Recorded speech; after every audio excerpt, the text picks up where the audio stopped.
Welcome to Straight from the Muzzle, folks, where we are anything but straight. My name is Space. And I'm Ruby. And we welcome you to our episode, which is about what today? It is about mine and yours top furry games. Or games. Which were generally, because of me, it ended up becoming top games. Games. Because I'm a furry and I play a metric ton of games. So. And I'm a furry, but I play a lot of games that aren't necessarily furry. Yes. Felix plays a lot of games that are really furry based. He gets either them in humble bundles or in value packs, and he sends me them to download and play. So I've downloaded them, but I never play them. So because I have very specific games that I really like to play. I mean, I could have gone onto Game Grumps' site and pulled everything that Dan would have mentioned, but I picked my own.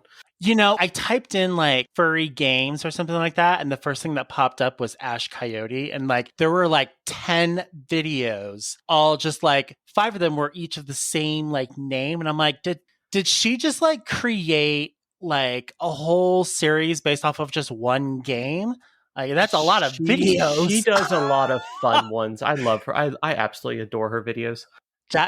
Having her on as a guest a couple seasons ago was so much fun. It was such a joy to talk with her. So, and we got to do it again because it'd be so much fun. But for today, we've narrowed it down to 10. And I know that was really rough for Ruby. Extremely. It's like when we tried to do with the horror what? You've picked my two worlds. I can't just... Right? No. By the way, I was at this store called Eborn Books. It's kind of I guess you guys don't have Build-A-Bear books, things like that. It's kind of hard to explain. You go into it, it's kind of got old books and stuff, but then they have these little shelves, and each shelf, wall unit is someone else's art and stuff. And so they have all these different things going on. But as I was checking out, I just see this envelope and it says horror stickers, miscellaneous, $10. And I was just like, oh, should I buy them? I didn't get them, but I was just like, dang it. I should have bought a couple of them. I still need to buy the cryptid stickers I showed you where they just are thick. Yeah. I still have that saved and I need it. I'll probably go back and get them this Friday when I get paid again, and I'll just go and do that, and then I'll send them to you. Ooh, sounds good to me. Because I don't can always use more stickers. Oh, they're such cool stickers too. They have I think I went through at least 100 throughout their little binders, and I'm like, I can't choose, so I didn't choose any. Yeah. So we have a legend that we're going off of. And it's kind of broad. So we're going off of game name, platform, genre style, character cards, and bio. Bio is pretty obvious. But the game name is obviously the name of the game. Platforms could be board games, PCs. Yes, that includes Mac and whatever. And then we also have console, VR, role play, which can be any kind of form, cards. And then whatever else kind of falls into that category. Yeah. I think you covered them all. I pulled them up. I pulled it up on Wikipedia, and I'm like, types of games. And there was genre and types seem to kind of intermingle. And I'm like, I don't want them to intermingle. So I changed it to platform. Genre and style, I kind of created, and I kind of pulled in types with it. So there's horror thriller, MMOs, which are... Do you know what they are? Come on. Massive multiplayer online. Did you look it up? No, I had to remember. Okay, good. No. See, the thing is I always hear it called MMORPG, so it's massive multiplayer online roleplay game. So I had to remember what the first 3 were. That was my problem with separating the whole name. I forgot. MMO. MMO is the abbreviation of the abbreviation, but I still read MMORPG, and I had to remember what the MMO of that was. A classic example of MMORPG is World of Warcraft. There you go. Also, you would have known I was typing. You know how loud my keyboard is. Oh, that's true. I would have known you were going for it. Because... I don't know if you can hear mine. It's can you even hear that? No, I have I have a typewriter style that literally has a typewriter feedback sound. I've always wanted a mechanical keyboard, and I want to get one of those that's legit, laid with foil or metal. And then it looks like, like a cash register kind of like keys. Mine is backlit. So cool. Basically rainbow, but the rainbow like waves as it's just sitting still. Can you take a picture of this? I want to see this. Yeah. I want to see this so bad. I have like a wireless. I have wireless everything at work. So this is the most expensive item I've personally bought for my computer, and it was because I could not pass it up. I have to see what this is. All right. It is on its way. And then there's also strategy, casual, open world. Open world could be like what? Open world would be like Monster Hunter. Again, World of Warcraft. Disney Infinity. What about Final Fantasy? No, Final Fantasy is straight art. I put it under RPG. It does have some open world, but it guides you. Ooh, that's exactly what I want. Those are the type of little keys I'm thinking of. Yes, it is a beautiful keyboard, and I adore it. I would love to play with this. I think Animal Crossing might actually be counted as an open world. Oh, yeah. And I also forgot to put in their sandbox, but I didn't put sandbox in there. Oh, and I can't even believe I didn't think of Minecraft as one of these games. I'm going to put it Yeah, there's some you just don't think about. Also limited to 5. Yeah, and we have an honorable mentions as well. So if we don't win the game, to stop. Because we could keep going on with this one. So we have that. And we have character cards. So character and cards, it's basically game characters, or if you play like Magic the Gathering or Pokemon, they're the cards that you play that have characters on them or types of cards. And then obviously, a biography of the game itself. Yeah. So you're the first one. Why don't you go for it? My very first one, and I love the entire series, but I picked my absolute favorite, is the Project Zero, also known as the Fatal Frame series, and it's Fatal Frame 2 Crimson Butterfly. I thought you were going to say Crimson Butt for a second. I'm like, what is Don't, yeah, there is actually a remake of this on film. It's almost impossible to find. Don't. It's called, but Fatal Frame 2 Crimson Butterfly. It is, if I'm not mistaken, it's for the PS2 only, unless it got remade for any of the Nintendo systems, but I played it on PS2. It is a survival horror. Ooh. The main character, you play as Mio Amakura, and you have her sister with you who is more trouble than she's worth. You get trapped in a location called All Gods Village, where it has basically been destroyed by a catastrophe from a ritual they do. I don't want to give away too much, but yeah, it involves twins and one of them dying. The ritual failed, and now they're stuck in that village that relives that night over and over again. Your only weapon is a camera, and everything in the village wants to kill you. Huh. Yep. It runs on the Japanese legend that if you take a photo of something, it takes away part of your spirit. I think it's Japanese. I think it is. So your weapon is a camera. That's all you got. So you're fighting these misformed and injured ghosts, and you are staring them right in the face. Would I be incorrect to assume then that, like gingers who have no souls, wouldn't that mean that majority of Japan would also have no souls, given the fact that they take just hundreds of pictures? And that's, I mean, if you go by that legend has since been removed, but it's the old days. Yeah. But there are now 5 games in the canon, but number 2 will always remain my favorite because A, it was my first, and B, I love the storyline. I'll tell you, if that were my, like, if I had to base my life off of that, I would have lost my soul like 10, 15 years ago from the moment I had a camera on my phone. I sold my soul for a case of water. I ain't got anything left. What? Yeah. It's called Liquid Death. It's a canned water company, and one of their promotions is if you sell your soul, you get a free case of their water when you purchase a case. I could not pass that up. That sounds awesome. Yeah. I literally just went, can't pass it up. I'm doing it. That's legit. So it's I don't know if the promotion, I'm pretty sure the promotion's still going on, but I took advantage of it as soon as I heard it. Huh. Well, that sounds cool. Oh yeah. But yeah, Fatal Frame, it actually was my very first video game that I beat. I gotta tell you, I've never really beaten a video game on my own before. This one I've beaten, and I play. It is one of the scariest. It is a terrifying game. So play it in the dark. But funny story for number 3, for Fatal Frame 3, I was playing it. It was Fatal Frame 1. I was playing it, and you're in the middle of an earthquake, basically. Every now and then the screen would shake and the controller's rumble pack would go off. Oh, that would drive me nuts. Well, what happened was I was focused on the game and not hearing what was going on in the background. And all of a sudden, the house shook. Oh, my God. At the same time as the screen and my controller rumbled. That would have been the most... Because the washing machine got off balance. Oh, no. I was going to be like, did you guys actually have an earthquake? Scared the ever-loving shit out of me. To the point I dropped the controller and backed up, and I'm like, what? And then I heard the washer. I'm like, oh, okay, yeah.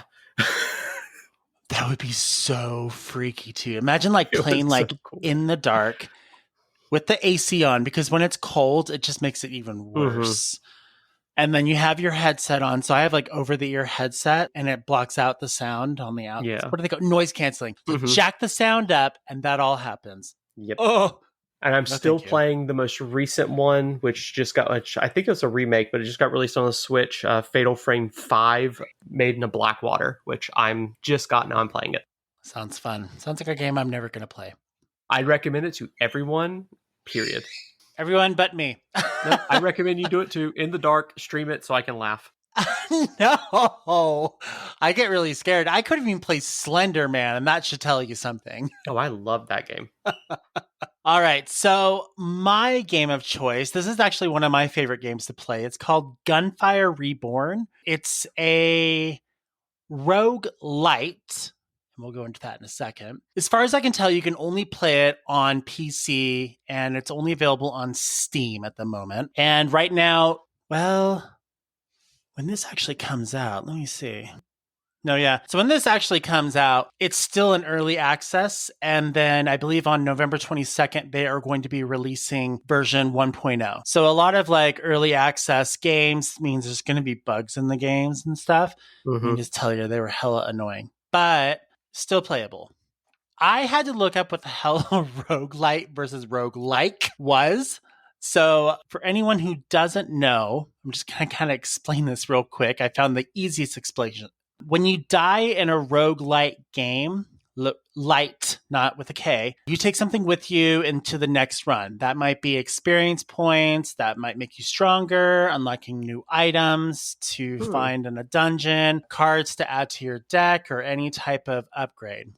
Though you will still restart the game every time you die, and you never truly restart from zero because you already have something that you gain with it. So in this case, you gain these little like coins you never get to take with you, but you use that to buy like weapons and cool stuff in like your actual run. But you do get like experience spheres, and then you use that to upgrade your character to do more special abilities. Whereas a roguelike with a K, you take nothing when you die. There is no progression in between each turn, and every time you restart, you're restarting from absolute zero. Mm-hmm. So with a roguelite in Gunfire Reborn, what's really neat about this is that each and every time you play the game, the experience is always new. So you never know what you're going to get. There's, I think, 3 worlds right now. So the first world's kind of like this dungeon kind of aspect to it. The second one's more of a desert, and the third one's more kind of like oceany, lagoony kind of style. And they're really well put together. It's got a very, Asian-like feel to it. Mm-hmm. It's a lot of fun to play. And every time you go through a portal in the levels and stuff, they change. So even if you played it all the way through and you die and you start again, chances are you'll never get that same sequence of levels again. Oh, cool. And that's the coolest part, because you never know what you're going to get. You'll never know what guns you're going to get. You never know what secret or special abilities are going to be offered to upgrade your ascension. It's a lot of fun things that a lot of surprises, basically. Yeah, and turns out I do actually know a roguelike game. Yeah, so there's a lot of them out there, but it's the difference between the two that kind of help it out. And because I honestly had no idea until I researched it. Now, currently in the early access, there are only 5 playable characters. There's the Crown Prince, who is basically a cat. And the Crown Prince, his primary is an energy orb that you can shoot out and it freezes them. And then his secondary attack is a smoke grenade that basically deteriorates them, which is quite cool. The second guy is, I think it's Albai, AO, and then BAI. And he's like a dog. He's kind of like a dog with dreadlocks. It's kind of cool. His primary ability is dual wielding, and then his secondary ability is throwing explosive grenades. I like the secondary ability. Yeah, they get much cooler. The third guy, his name is King Yan, or I think it's King Yang. He's like a bird. He's like, and his like whole thing is he specializes in like sniper and bows and arrows and all that kind of stuff. But his primary attack is a leap. So he basically like jumps up in the air and lunges at the character and pretty much destroys them, which is awesome. And his secondary is a cleave, which is basically just him taking basically like take your elbow, fold it in, and then just like basically go to hit someone. That's what a cleave is. But his cleaves are like super powerful. So that's really cool about him. I personally like this one, and I always play as this character. Their name is Lilu. Lilu is another style of cat. I would say Lilu is more like an Arctic cat or an Arctic leopard, like a snow leopard type. That's what it looks like. Yeah, his primary is Fatal Current. Fatal Current, basically, when he does Fatal Current, he like lights up with lightning, and then when you shoot someone, that person literally like gets struck by a bolt of lightning, and that like really destroys them. And then the secondary is Chain Lightning, which is instead of like throwing a bomb or anything, you shoot like static electricity out, and you can actually hit one enemy, and then if there's other enemies nearby, it'll then bounce off of all the other ones too. And so what's cool about his character that I really like is that there are certain ascensions that allow you to connect all of the currents together. So once it bounces off all the enemies, then they all take an additional 20% damage. And then for the next like 3 seconds, you can do an additional damage to them, which is really cool. Ooh. Yeah. And they all have like their bonuses. Like his health is not the greatest. His shield's not the greatest. But he's also one of the fastest characters. So there are slow characters, there are fast characters, and there are spells and potions in the game that make you go faster or slower as well. So you can find those. And then the last one that we know of, this is one of the newer characters that they released in the fall edition. I clicked on it. I'm looking at her. She's so cute. Yeah, so her name is Tao. Tao is like I think is a bunny. We're not quite sure what she is, but we know that she looks kind of like a bunny. Her primary is called Swords Out. And so what she does is she literally shoots a sword out of her body and it like penetrates the enemy. And so the more you upgrade her, the more swords that she can shoot out. And then there's also like upgrades to her ascension where if you shoot someone with a critical hit, then a sword will shoot out and hit them as well, which is really cool. And then her secondary, which is also a really neat one, is called Fatal Bloom. And it's basically her taking like a petal or a blossom and she throws it out and it kind of like explodes and then like just kind of does collateral damage to a multitude of enemies, which is quite nice. And what's nice about her secondary is it works around corners. It's really nice to take out the enemies that are like hidden and it's such a beauty. So yes, she's a lot of fun. Totally recommend it. As far as like the story on it, it's not much of a story. I mean, you're trying to get from beginning to end, and that's pretty much it. You can play up to 4 people. That's you plus 3 others, and they can range in different levels. And I think you can go as high right now as 120.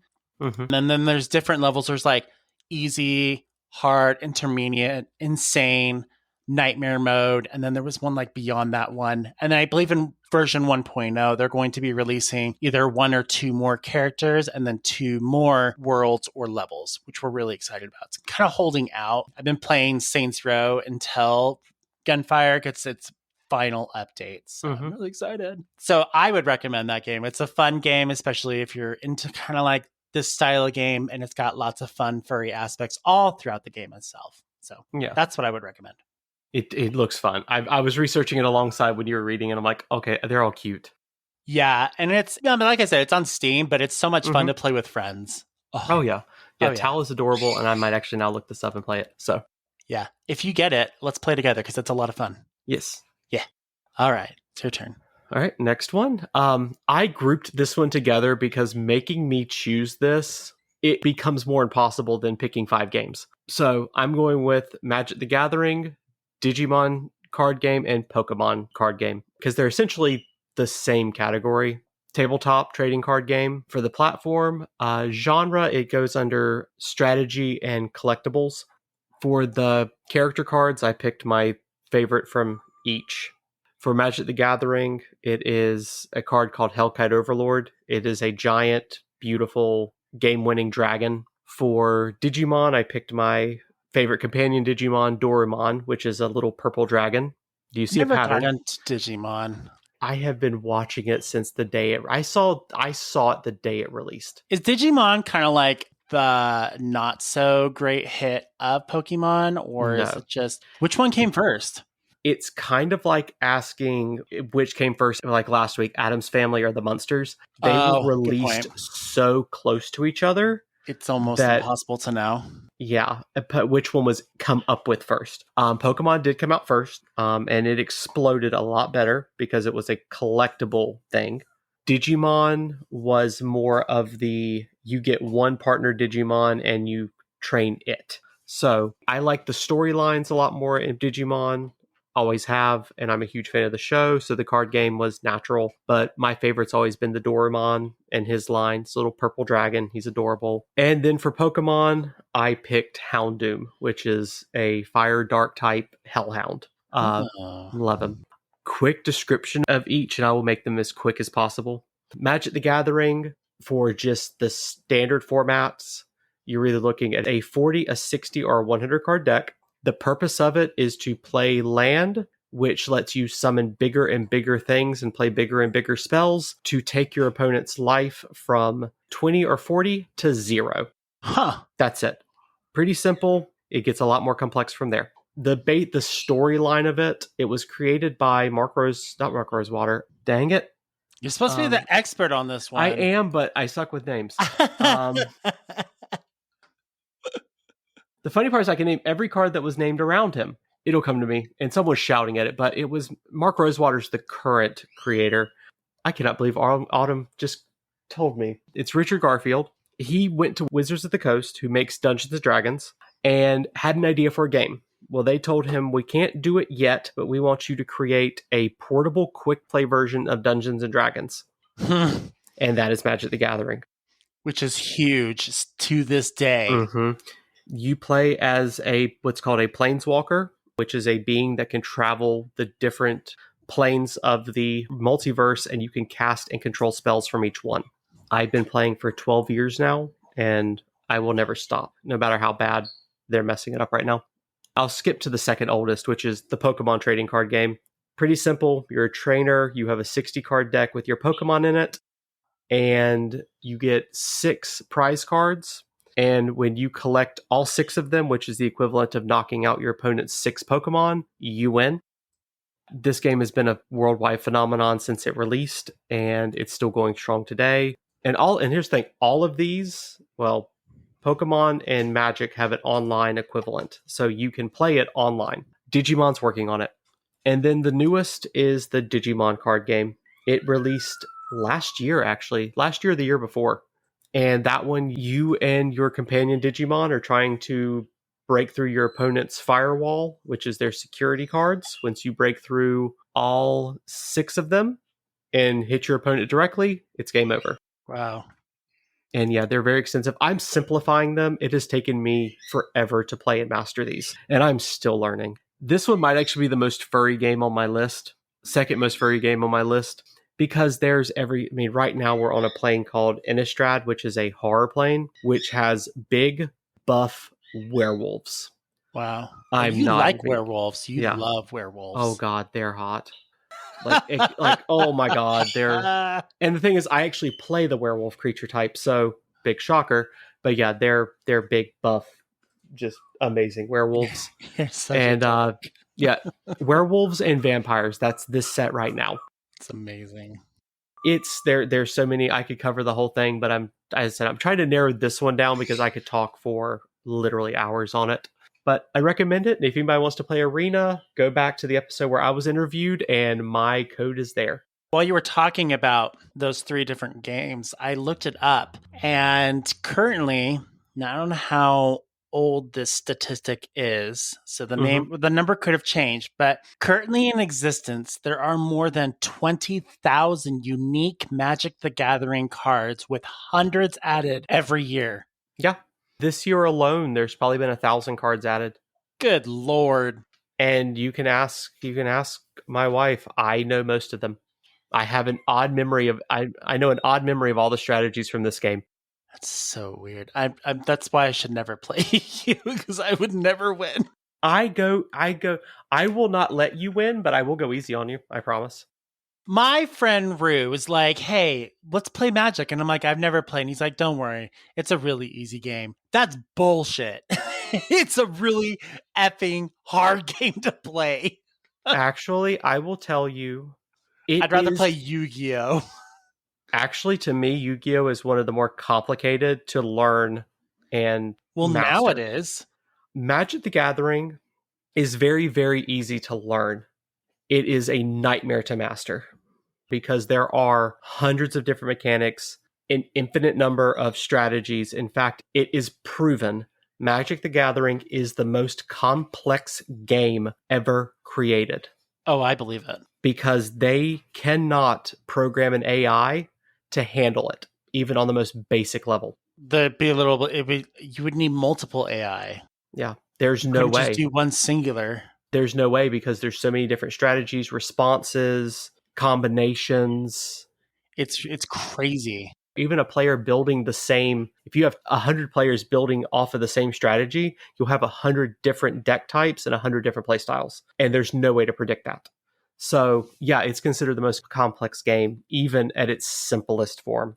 When did Pokemon, the card game, when did that come out? I want to say 1995 or 1996. I want to take a guess. And then everything else probably would have followed after suit. Actually, Magic's the oldest. No, I mean, like, all the other Pokemon games would probably follow suit after that, like Correct. Game Boy and all that fun stuff. Mm-hmm. Okay, to kind of give you guys just a little perspective of how big the verse is of Magic the Gathering versus Pokemon. Magic the Gathering doesn't have a TV show like Pokemon does. And Pokemon is huge. I mean, everyone knows what Pokemon is. People know what Magic the Gathering is too. But because of everything that's been going on with Pokemon, only in existence to this day, there's only about 7,000 cards that have been created. And that's like yours, only about a couple hundred are added each year. And that was in 1998. All with that. And Magic the Gathering doesn't have all of what Pokemon has, and it has more than like 3 times the amount of cards and strategy and complexity to it. It's quite crazy. And right now I just wanted to check, and this might be off right now. Oh, I can go to TCG Player. That might answer my question. Right now, a damaged or lightly played Unlimited, which is the 3rd set in Magic the Gathering, period. A damaged Unlimited Black Lotus has sold for $19,000. My God, it's so ridiculous. Near mint, if I'm not mistaken. Last I checked, it was in the, I almost would dare to say in the millions. My brothers played Magic the Gathering. Of all my brothers, because none of them are super nerdy, you would think... Oh, that didn't work very well. I'll just keep it open. I was trying to close my window. Of all the brothers, I just never thought my oldest would be the one that played it. And then I think my favorite brother, Chad, he's actually a good player. He doesn't play it anymore, but I'm sure if you were to pick up a deck, he could easily play it. I have currently, in my library of decks, I have over 20 Modern, 50 Pauper, which is common only. Modern is 8th edition to current day, and another dozen Commander, which is a 100 card, what's called singleton format, which means you can only have 1 copy of a card in a deck. Those are my current lists. That's ridiculous. By the way, you have a problem. The way I have it set up is I don't have actually that many cards. I rotate cards between decks. Wow. But on January 27th of this year, an Alpha Black Lotus got sold, which Magic came out in 1993. $511,100. Wow. Can you imagine if that was like an NFT though? A what? Like an NFT, like those digital things? Yeah. I wonder, I'm not going to look at it because I don't want to get too far into it. But wow, that's a lot. In contrast, a shadowless Charizard from the base set of Pokemon went for $30,100. Wow, that's a lot of money. Mm-hmm. You could sell that and go buy a new car. Hello. I've seen someone who had a page which is 16 Black Lotuses. You could buy a house off of that. This is ridiculous. 100 times over. Mm-hmm. Wow. Yep. Well, that's Magic the Gathering for you folks. That's not a game I play. Now, as a and Pokemon. I just want to say, as a little asterisk there, it is not what I was listing were the most expensive cards in the games. They are not that expensive to play. In all honesty, if you want to go to a tournament, you could probably go and have fun with a deck for around $100 to $150. You're not going to have to build the $1,000 to $5,000 decks to compete. And you can also just go to like a toy store. I don't even have toy stores anymore. You could probably go to your local game shop. Yep, your look tabletop up your local game store or LGS. Go there, ask them if they have Magic or Pokemon or Digimon. Ask them how to learn, and chances are they have starter decks or someone that will be willing to teach you. That's how I learned, dude. Like game stores here, so I'm not talking like GameStop. We're talking like go in, they have board games everywhere and all that stuff. Mm-hmm. Game stores is like crack here in Utah. They're everywhere. Oh, yeah. Because Utah is like a mecca of nerd players. I think EA Games is here somewhere. We have the one local to me is called Big Boy Games. It actually opened up when our local one closed. And a couple of about 45 minutes away is called Gamers, Geekery, and Tavern. It's literally a card shop and a bar. Oh, that sounds awesome. Oh, it is. It was brilliant. Reminds me of Broovies. It's a place you can go watch a movie and drink. Mm-hmm.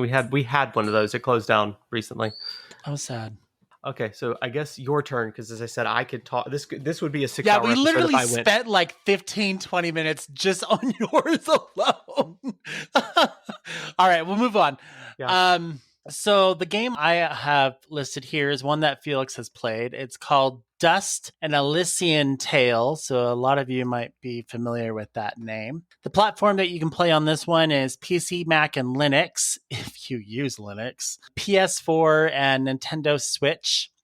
And the genre of this one is an action RP, so roleplay, hack and slash. Not actually ever heard of that as a genre, but I'm sure you know what that is. It's, if I'm not mistaken, it's just, it's outright just slash kill. Mm-hmm. Yeah, it's just outright, just go for it.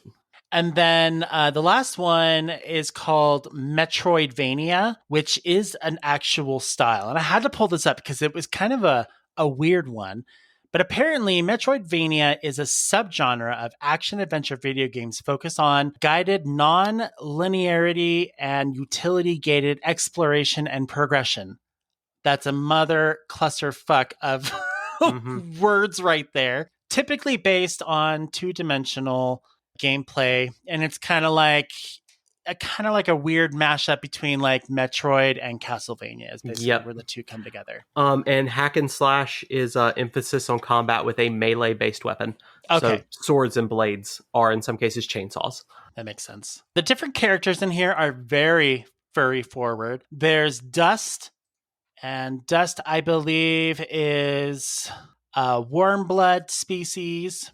I'm not really sure about all the characters themselves, so I kind of just pulled up like pictures because I like pictures. Fidget, which a lot of people draw. Fidget's kind of like, I want to say like is a Nimbat. Is that an actual thing? I don't know, but it's I want to adorable. Say Fidget's kind of like a really cute looking like, I want to say like a chibi fox with dragon wings. It's a flying fox if the bat actually looked like a freaking fox. Yeah. Oh, you know what? It does look like a bat. That's what I was thinking. Yeah, it looks like a flying fox if you put bat wings on a kit and fox. Bat ears. Yeah. Yes. The next one is no, I think that's just the actual title. This one is Ara. Is that an actual person? No, I think that's someone's weapon. Yeah, you're right. That's just a weapon. Okay. Haley, that's a person. That's a thing. Species is a warm blood, so I'm not sure what the species actually is. Probably could look into that. But to describe what she looks like, I don't know. But she's kind of cute. And then there's Cassius, who appears to be black and white. And that's all he appears to ever look like in all the games or all the stuff. There's Ginger. Ginger is interesting. Ginger's kind of like a mouse fawn with bat ears. Mm-hmm. And like a slutty dress. I like that dress. Yeah, I wouldn't wear it. I'd wear it.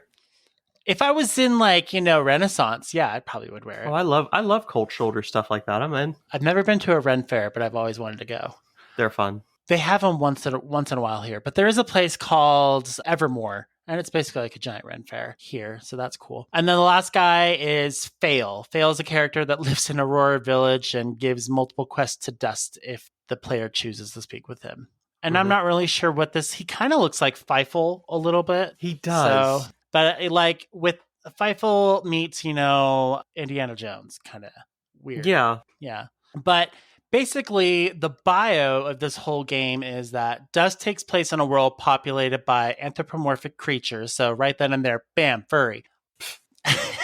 Where the main character Dust comes upon a sentient sword, the Blade of Ara, and its guardian, Fidget. Without memories of his past, Dust follows Fidget's advice and aids the population of the world against forces led by General, I'm going to say Gaze. And you kind of just play this game and all that fun stuff. So if you want to know more about it, we'll have all of the information that you need in a Trello board. You guys can just click on the Trello link and then find all the cool stuff that we've pulled up. I would recommend this game. Felix really likes it. It's a fun game, so go for it. Uh-huh. And that's mine. Okay. My next ones, again, I combine because this is impossible. Because? Yeah.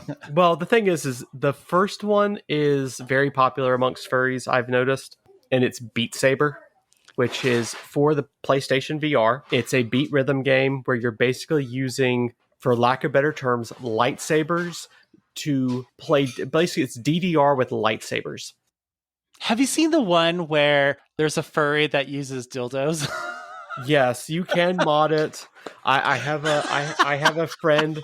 I have a friend that the blocks on the title screen, because when you're at the title screen, there's the blocks laying everywhere. They're Dakimuras, which is sexy furry Dakimuras sitting everywhere. Yeah. Yes, I've seen that, and I kind of want it. Yeah. And yeah, that's basically the synopsis of it. It's just a rhythm game where you're using lightsabers to hit blocks to the beat of a music or to a song. I love it. It's a good workout. But the counterpart to that is called Pistol Whip. It's Beat Saber, but you use guns. Which sounds awesome.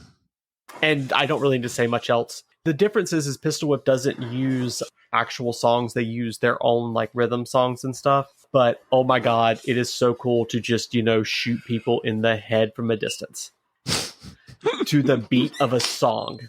And they're all polygons, so there's no people, but it's still just so much fun to do. I love it. I played it and then ended up playing it for 4 or 5 hours. Yeah, it's a fun game to watch. I like watching YouTube videos and stuff of it. And then of course, Felix sends me all the naughty stuff. I actually watched Markiplier play Pistol Whip the first time, and I think I immediately signed off of it and then went and bought it. I would. I saw him play it. I fell in love. I went straight to the PlayStation store, found out it had it, purchased it, downloaded it, and played it for hours. I'll have to go pull up Pistol Whip when we're not recording. Yeah. I wanted to freak out. Oh, yeah. It sounds like a really fun game, though. It is. Watch Markiplier's because he's, as always, hysterical. And can you literally just upload any music to it, or is there specific songs? It's specific songs. Okay. It has its own. Beat Saber is a little different. The PlayStation one is very limited. You have what's on there. The Oculus version, the Steam and Oculus versions, you can mod heavily. You can get fan-made things. You can get, the bad dragon, horse dildo, beat saber. That's the one I've seen. In different colors and different floppiness. It's amazing. But I don't have an Oculus. I have a PSVR, so I have what I would consider the more limited version. But it is still fun, and I love it, especially because I can crank it up to 200 times speed on a song, and it makes things a lot more fun for me. I'm saving up for an Oculus so that I can start doing VR and stuff. My PSVR was a gift. Otherwise, yeah, I'm looking forward to getting an Oculus eventually. Yeah, and I want to get a premium, not like a base price. Agreed. If I'm going to get an Oculus VR, it's going to be a damn sweet looking one. Oh, yeah. So, yeah. So, that was the short and sweet one. So, your turn now. Yeah, well, mine's kind of short and sweet too, so I'll just go with this one. But before I go, whoop, whoop, whoop, it's a trigger warning. Whoop, whoop. Yep.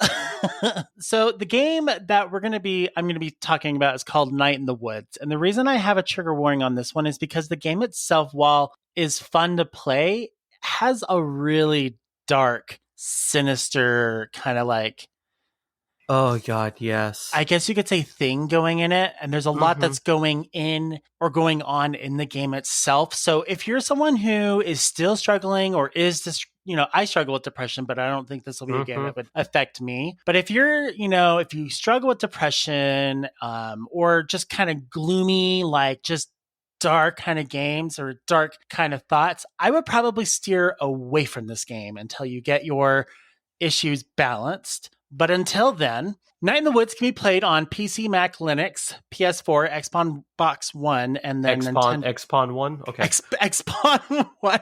Yeah, that's it's an experimental platform. Xbox One and Nintendo Switch. The genre, it was kind of hard to figure out this one, so I would say it's an adventure one. I'd say a dark adventure one. But the characters are super, super cute. So there are, as far as I can tell, let's see, 1, 2, 3, 4, 5, 6 characters. One that's missing, and then there's something called the Cult, which I don't consider as a character because that's a group of people. But there is May Borowski. And then May Borowski, better known as May, is the player character and main protagonist of Night in the Woods. And May is a cat, as far as I can tell. And then there is Greg Lee, who is this fox, and he basically wears a leather jacket, and I think he's gay too, isn't he? Because he's married to the bear. I think he's married to Angus, or his boyfriend is Angus. It's one of those. You'll find, I can't remember which one it is. I've seen him just because I know there's a lot of furry art about him. Yeah. Well, it says that he's in a relationship with Angus. Okay, yeah. So there you go. Boop, boop. Gay relationship. It's a very furry-esque game. Oh, yeah. And then the next one is, I don't know if it's Bea or Bo or Bea Santello, which basically looks like a gothic crocodile type character. Beatrice Santello, better known as B. Okay, so I guess it's B. She's a member of the band and plays drums. There you go. Oh, she's a possum. Well, she lives with, her best friend's a possum. Never mind. I don't know what her deal is. She's a croc. What is this? That's a weird character. There's like main game, and then there's like longest night style character. That's weird. I've never seen that before. And then the next one is Angus, who is a bear that wears glasses and a top hat, and then like a green, I guess, sweater that I would never personally wear because it's not my color of choice. But Angus Delaney is a secondary character of Night in the Woods and Greg's boyfriend. And then you have Selmers, and Selmers is a friend and fellow and neighbor of May on the block in Possum Springs. I guess her species is also a bear. Yes. So I was about to say that it is bear. There's Casey Hartley. Casey Hartley is a cat. Casey Hartley was a resident of Possum Springs. He played the drums in the band with Greg, Angus, and May. That's all I will say with that one. Then there's Germ Warfare, also known as Jeremy Wharton. That's such a random, nickname.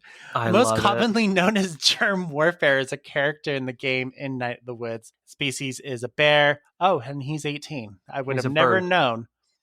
Did I say bear? You said bear. I'm sorry. I meant to say bird. That's what I meant to say bird. And then the last one, it says it's the cult, but I don't know if the cults really is anything. But basically, they say the cult is a mysterious, anonymous group that worships the godlike creature, the black goat. And that's all we know about that. Kind of give you an idea of what the game is like. It basically is about May, who is an only child, has returned home to Possum Springs, a town populated by zoomorphic humans. Now, living in her parents' attic, she discovers how much times have changed since the closing of the town's coal mines, uncovering a dark secret mystery that leads her into the nearby woods. She's forced to confront a horrible secret that the town has hidden for decades, involving not only the town's mine, but also recent disappearance of her longtime friend, Casey. May's friends also include Beatrice, I guess, a cigarette-smoking crocodile, May's childhood friend, Greg, a hyperactive fox, and his boyfriend, a bear named Angus. Paste describes the themes covered as mental illness, depression, the stagnancy of the middle and lower classes, and the slow death of a small town America. That's as far as I'm going to go with the actual overview of the game. There's more of it. You can read into the plot, but reading into the plot kind of ruins the game. Yeah. So that gives you an idea as to what the game is about. That's why there's the trigger warning, but I'd still recommend playing it. Oh, yeah. It has a lot of nominations and awards to them. Oh, yeah. Tons. Mm-hmm. So that's my game. Yep. Okay. So my second to last. Yes. This one is, I could kind of fudge the other ones to furry. This one's just one of my favorite games, period. It's called Singularity. It is PlayStation 3, and I forgot to list it, but I played on PS3, but it's also on Steam. It is a first-person shooter and a survival horror. So this covered my FPSs because I have a ton of them I'm a big fan of. The main character is named Captain Nathaniel Ranko, and I gotta pull the link up for it so I can get the proper description and everything. FPS, first-person shooter. Farts per stank value. Yes, our first-person shooter. That works. Which actually, the funny part is that actually could work the same way. Basically, you are a military group going to check on an odd radiation signal coming from a Russian island called Kartuga 12. When you get there, everything goes like complete tits up. It goes bad. And you end up crashing, and only you and one other of your team survivors, and you have to find that person. As you're going through, you start finding that time keeps resetting. You get sent back in time, you save somebody, and time changes.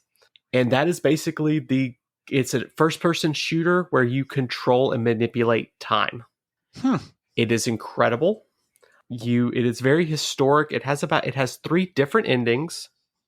It depends on who you side with and how you act will depend on which ending you get. But the weapons are fun. The zombies, the time manipulating zombies that are on there are awesome.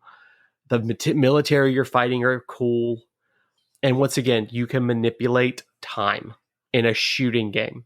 That's cool. There's even one of the weapons allows you, once you fire the bullet, time freezes and you can guide that bullet until it hits its target. I've actually sent it around a room and then hit a guy that was behind something. Oh, this was the game that you were recommending that I played. Mm-hmm. Okay. Now it's just dawned on me now. It's taken several months for it to now figure. Oh yeah. This is one of those that I could have put BioShock, Doom, anything in this slot, but to me, Singularity, the time manipulating portion, is so unique that I couldn't pass up putting it in here. Doom or Duke Nukem, man? God, Duke Nukem has its own special place. Yeah, it does. It's one of those games that's not good, but everybody should play it. But it's not horrible at the same time. No. It's a living meme, and I love it. And by the way, there are multiple movies of Doom, and they're all equally awful. but they're fun to watch. But I gotta tell you, if they ever made a Duke, I don't know if they have or not. Please, if I'm wrong, no one yell at me. Is there a movie for Duke Nukem? I thought they were making a Duke Nukem movie, or I thought they made one already. Let me see. I kind of want Nicolas Cage to play Duke Nukem. Oh, that would be so good. I need a living meme to play a living meme. I think... Oh, I guess it got canceled. That doesn't shock me. And it was supposed to be John Cena that played Duke Nukem. See, to me, I just think you need someone so over the top. Like, I think Nicolas Cage would be fun. And if they couldn't get Nicolas Cage, which Nicolas Cage would say yes to anything, then The Rock... No, not The Rock. Yeah, Dwayne The Rock Johnson would be a really good one because it would just make it comedic. Yes. Nicolas Cage would be my probably pick as well. But yeah, Singularity, I'd highly recommend the game. It's one of those that very few people have really heard of, but it is a beautiful, beautiful game. I know of one person who's played it live streaming, but I'm not recommending it. If you can find someone else who's doing it, go for it. But it's one I would recommend playing yourself. Right on. My game that I've chosen next is not necessarily a furry forward game, but there are things you can do in it that are very much furry. And that game is Saints Row, the third and the fourth. This is also one of my other favorite games of playing, along with all the Borderlands games as well. But Saints Row 3 and 4 is quite a comically fun game to play because it's literally a mock of Grand Theft Auto, basically, but so much more fun to play. The platforms you can play on this one is PC and Linux, PlayStation 3 through 5, Xbox Series, Switch, and Luna. Wait, why'd you get rid of it? I didn't mean to. Oh, just hit Control Z. There I did. There you go. Sorry, I was copying and I don't know what I hit. I had a blank. I apologize. We have notes. Yes, that we're I all completely actively screwed up. It's okay. I think Luna is one of those like standalone like controller games. It was supposed to be like a thing, but it never really blossomed into anything as far as I could tell. I think it was supposed to be kind of like this. I've never even heard of it. You should Google it. It's really interesting. I'm working on that. So the genre style of this one is action adventure, and I would put a mature like 16 plus on this one. 16 years of age at least, just because of the things you can do. The characters. Oh, Amazon Luna. Got it. Okay, that makes more sense. So for the Third Street Saints, there's a whole bunch of players, but basically you are known as Playa, which is basically the leader of the Third Street Saints. My God. Third Street Saints. That's quite literally a tongue twister. Johnny Gat, who is second in command, and also is just one of the worst looking characters I've seen. Shondi, who has just, man, like it's like she's always on her period kind of like attitude, but she's badass. Pierce, oh my God, pretty badass hideous. Too. What? I just look up Johnny. Oh my God. Yeah, he's not the greatest. And there's something called the Gatmobile, and that's where they take his face and they put it on the front of like a van, and it is just awful. You drive this thing around, and it's only like main good thing about it is it can shoot flames out. But when you're driving and you shoot flames, the flames pass you, so you essentially catch your own vehicle on fire. It's really annoying. Josh Burke is another one. He's a male model and an actor. I think he plays like, I'm trying to think who he plays. Something like Nightblade. That's who he plays, is Nightblade. Oleg, Angel, Kinsey Kensington, who is basically a former FBI like hacker nerd. Zemos, who is a pimp, but he only talks through an automated or auto-tuned voice box, which is just like one of those like old school mics that he like holds up to his throat, and he talks like this. But it's really weird. But he plays just an iconic role.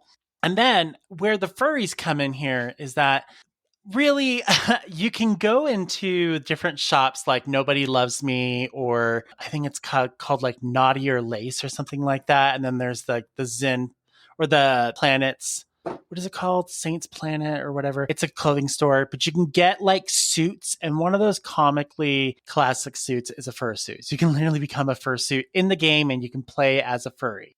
Mm-hmm. Another fun thing that you can do in the game as well is something called let me see if I can find it. It's Professor Genki. Professor Genki is basically a character in the game that he's mostly known for all of his like crazy games that you can play in. But there's this one game. It's called Professor Genki Super Ethical Reality Climax Show.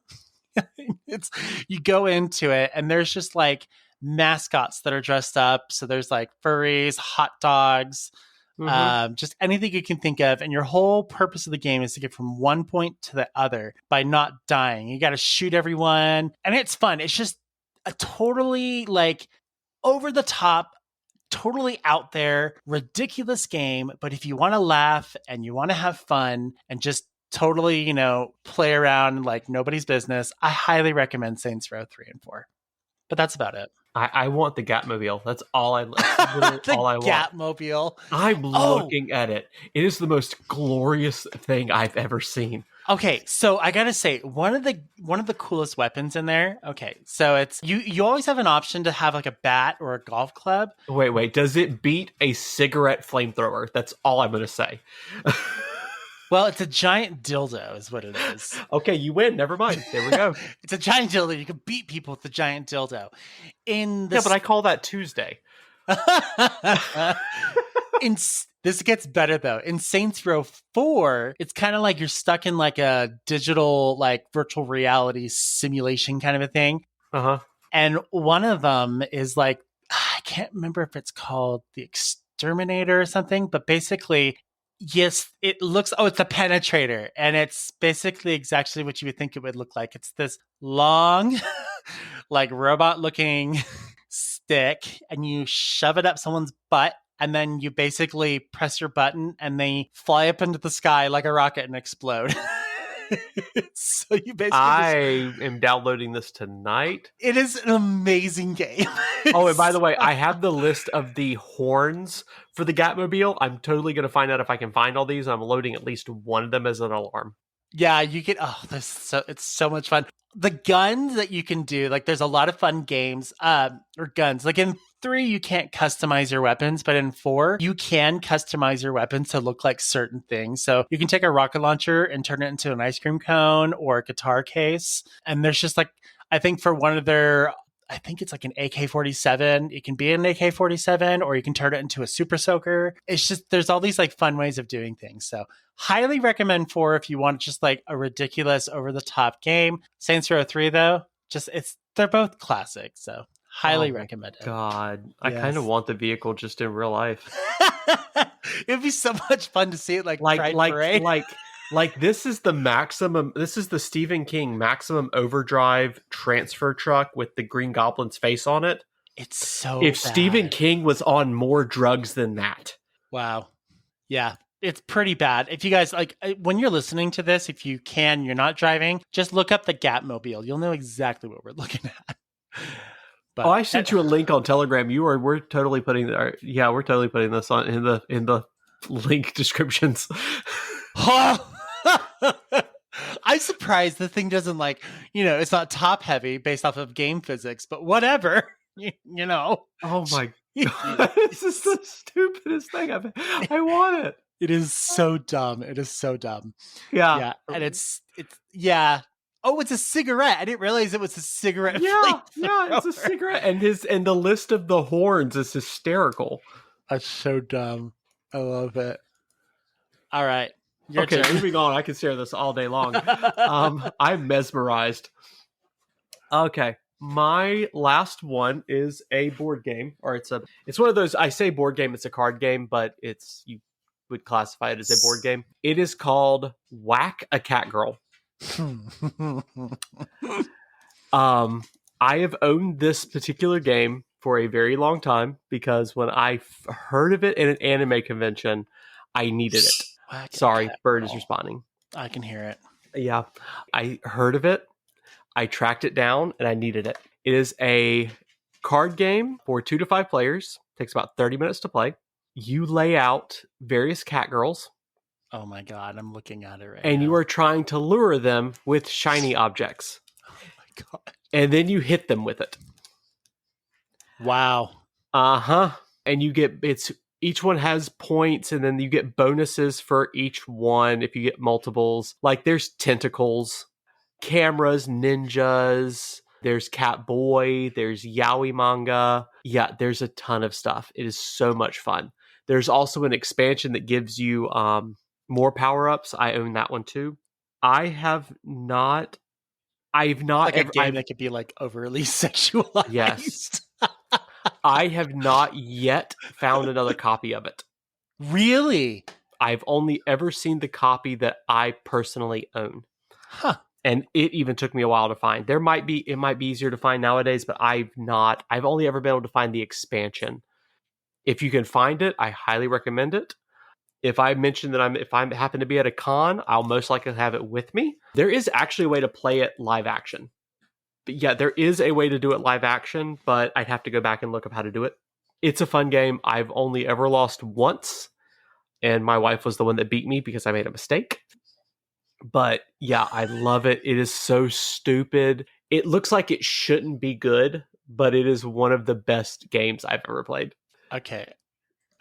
So, yeah, you're staring at them. No. I tried to find Whack a Cat Girl card game, and this is the first thing that popped up. Yep. Spank. Space Pirate Amazon Ninja Cat Girl. Yes. And it is a Steve Jackson game. Yes. I just heard your wife. Did she get excited about that? Was that her? One of our dogs is getting into something. Oh.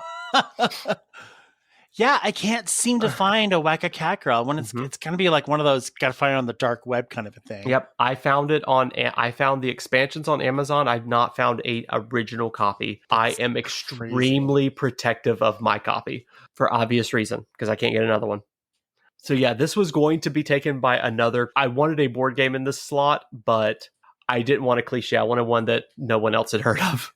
You would think it'd be on eBay, but no, it's not. You got Whack-A-Mole. Whack-A-Mole, Whack-A-Dinosaur, Whack-A-Frog. Yep, as Mondi Games. And I think they're still in business, but they have discontinued this game. Bummer, which makes it a super high price game now because everyone wants it. Mm-hmm. Damn. I'm actually looking on their website, which still exists. They're the ones who do One Deck Dungeon. I wonder if you could do... I bet you could... If you have an original copy then of the game. Yes, I do. You could just reproduce it. Yeah.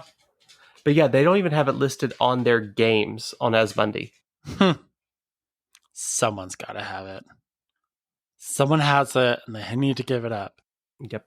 So yeah, that's it. It's very simple of a game, but it's just I couldn't. It's also you say Whack a Cat Girl, and everybody goes, "Wait, what?" You know, it reminds me of that one game on Steam that Felix maybe play, where you play as a pair of panties, girls' panties, and you basically fly around and you try to destroy other people who are also women's panties. Oh my god, they don't even have it on their earlier games list. It's ridiculous, but it's almost like they're ashamed of it, and I love it. It probably is it's probably like for that reason it was discontinued. So carry on. Okay.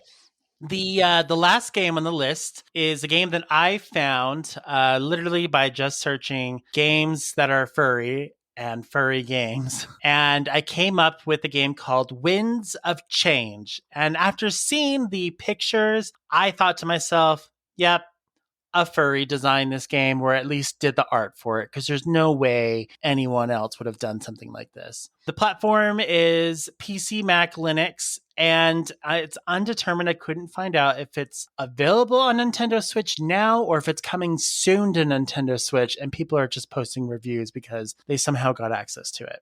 Genre, RPG, adventure, indie game, and then of course just as a regular adventure. I didn't want to put adventure together because I thought it was weird. So about the game, Winds of Change is a 2D visual novel point and click adventure game. Now I don't know what a novel game is. Do you know what that is? A novel game. It sounds like I'm assuming it's like a story game. Yeah, I'm picturing like the Batman, the Telltale games. Okay. And it's set living in a breathing fantasy world. Embark on the journey of a lifetime. Join the rebellion. amass an army, and liberate the world. Fully voice acted with romance options. Oh, fun. Side quests and optional content inspired by Dragon Age and Mass Effect. Oh, interesting. A huge amount of dialogue choices let you play exactly how you want. So it's a game-changing type of a game. There's lots of different things that are features about it. So it's in-depth point and click interface. It's a massive storyline set in an incredibly fantasy world.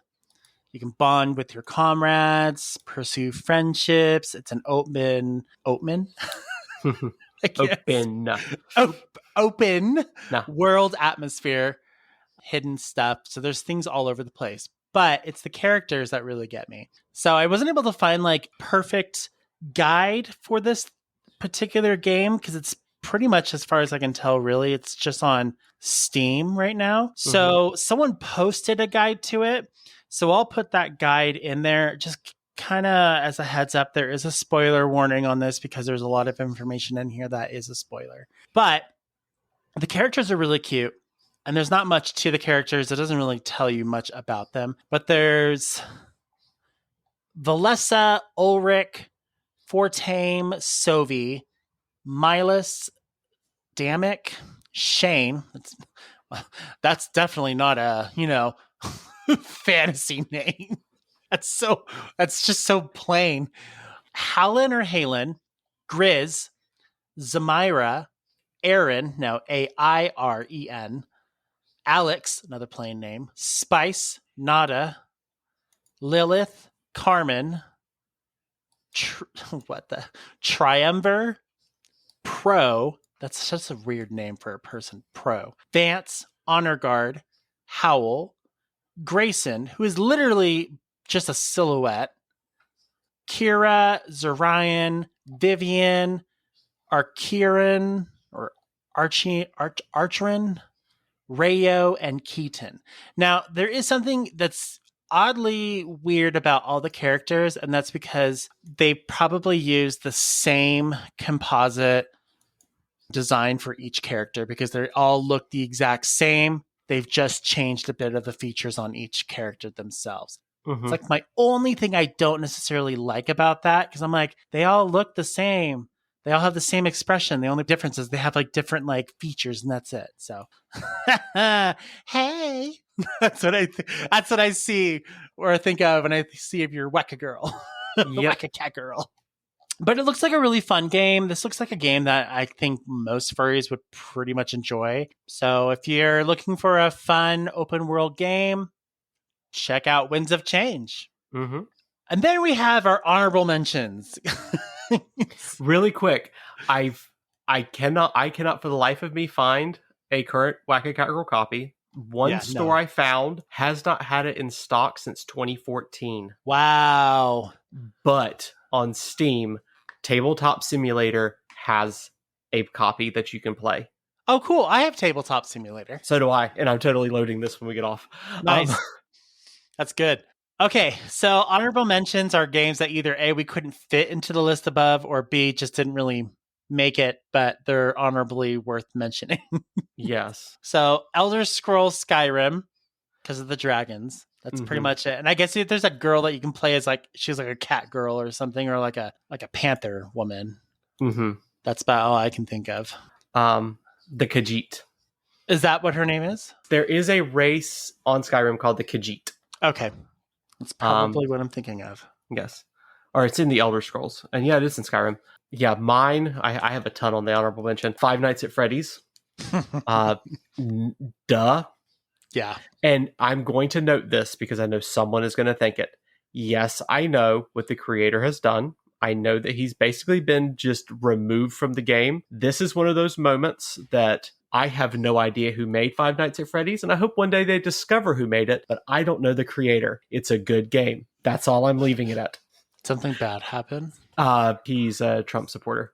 Ew! He backed his campaign, and, this is one of those sort of like J.K. Rowling with Harry Potter. I ignore the creator. You kind of just have to like swallow it and just, take what you got. I make the comment all the time. It's like, I love Harry Potter. I wish they would discover who wrote it. That's great. I do the same thing with Five Nights at Freddy's. That's good. I mean, we have no idea who made it, but it's a great game. Yep. Okay. Keep going. Yep. Okami, which is the cute little white and red wolf Amaterasu. It's totally furry. I've played it a million times. I love it. It's a great game. It is very slow, but it is a visual masterpiece. Yeah, I have several on the honorable mention list, and I apologize. Alien Isolation. This goes back to the last one I was on. The alien is hot. That's all I got to say about that. You and your aliens. Come on. Says Mr. I like the rubber man from American Horror Story. He's not an alien. He's just some random rubber guy. Yeah, but they're the same texture. True. Okay. Yeah, you're right. They are like the same texture. And then my next one on the list is Cards Against Humanity. That one's kind of hard not to. Yeah, that was going to take the place of Whack a Cat Girl, but it was too cliche. And I'm putting the honorable mention because that is a game that is at its heart made for the furries, in my opinion. I put every Smash Brothers games out there. Go Pikachu. Every time they make out a new one, like my friends are all like, I'm so excited for the next one. I'm like, it's literally the same game with like a new character. Yeah. Why are you so excited about this? Because it has a new knob on it and I have to turn it. It's dumb. Okay, it's like it's like the iPhone, whole thing. It's the same phone with maybe one feature, but you're still going to shell out a shitload of money for it for that reason alone. I can't. It's the same phone with one feature that Android already had. It's like when they come out with a new Mario game and everyone's like, yay, games. And I'm like, oh, not another Mario game. I wonder how this one will not end. And it's just whatever. Bloons Tower Defense. If anyone's ever played on addictinggames.com, that's a good one. You're a monkey and you shoot darts at balloons. You've got yours. The next two, they're kind of paired up. It's again, these were going to take the place of Catgirl. It's Zombies by Twilight Creations and all of its expansions. If you combine this game, it takes around 24 to 36 hours to play. Wow. If you're playing one and maybe one expansion, you're looking at a couple of hours. Combine them, it can go indefinitely. And then Zombie Flux. There are a million different versions of Flux. Zombie is my favorite. If you have a favorite anything, there's a Flux of it. Flux has so many expansions to it. I actually tracked down Stoner Flux because I wanted it. I bet I own it. I own Stoner and Drinking Flux. No, but I'm thinking there's probably a Nicolas Cage Flux out there somewhere. If there isn't, you just put that idea in someone's head. They sell blank copies. You can print your own. I want Nicolas Cage stretchy pants just to wear them. There's another item I need. I'm going to Amazon to find out if I can get that. Yeah, there's lots of fun stuff.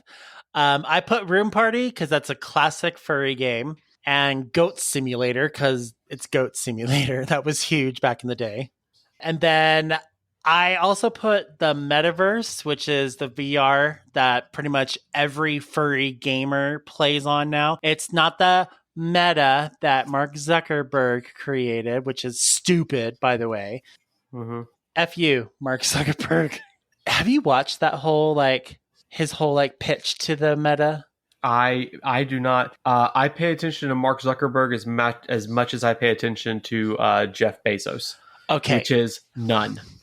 I'm gonna have to. I'll link you. There is a side by side, and then just regular videos of his pitch and ad for it, and then I believe New Zealand or Iceland made their own version. And there's a guy who looks just like Mark Zuckerberg and they totally just mock him in the video. And it's so beautiful. And then there's also, I put it in there last second, Doom and Duke Nukem for you. And then we skipped a few. Well, because they're yours. Yeah. BioShock, which is the other FPS. Room Party, which you put on there. Did you mention Room Party? I did. I put Room Party on there, and you put it on there. I don't think you mentioned. Okay, yeah. I said. Okay, I was mesmerized by the fact that I actually did find Nicolas Cage leggings. Nice. One of them actually literally just has Nicolas Cage's face on the crotch. No, oh, that's nice. Yeah, sorry. I got distracted by Nicolas Cage. Okay, you got BioShock. And Among Us. And tell them why you chose that one. Well, because everybody's played it, and I'm pretty sure everyone's enjoyed watching Majira and everybody. Played it. All the streamers have. And just so that I could say the word sus a few times to drive space is completely insane. I have found that I have actually started using the word sus. As much as I hate the word, I have actually started to use it. Probably because you've said it so many times that I've now just become immune to the word. Maniacal laugh. So anyways, that's our list of games that are kind of furry and then not so furry. Yep. If you guys have any suggestions for games or topics or anything that you guys want us to talk about, just let us know by emailing us at talktothemuzzle@gmail.com with the subject of show ideas. Yep. And then we will implement them because we pretty much do that. Mm-hmm. Do you have anything before we go? I do not. All right. Other than just wanting to hear your reaction to what I just sent you. What did you just send me? You'll see. No. Oh no, that's Nicolas Cage in that face. Wow. Yes. I need them. You know what? It's a toss-up. Okay, I know this is like going past this, but it's either I get Jeff Goldblum leggings or Nicolas Cage leggings. No, what you need is a Jeff Goldblum thong to wear underneath the Nicolas Cage leggings. Yeah. While wearing Crocs. You know what you gotta have though? With the leggings, there has to be like a see-through like plastic sheet where you can see the thong. No, I'm just picturing. Look, it's Cage and Goldblum. Ew. Anyways, we'll see you guys next time. Have a good one. Have a good evening or day. Bye.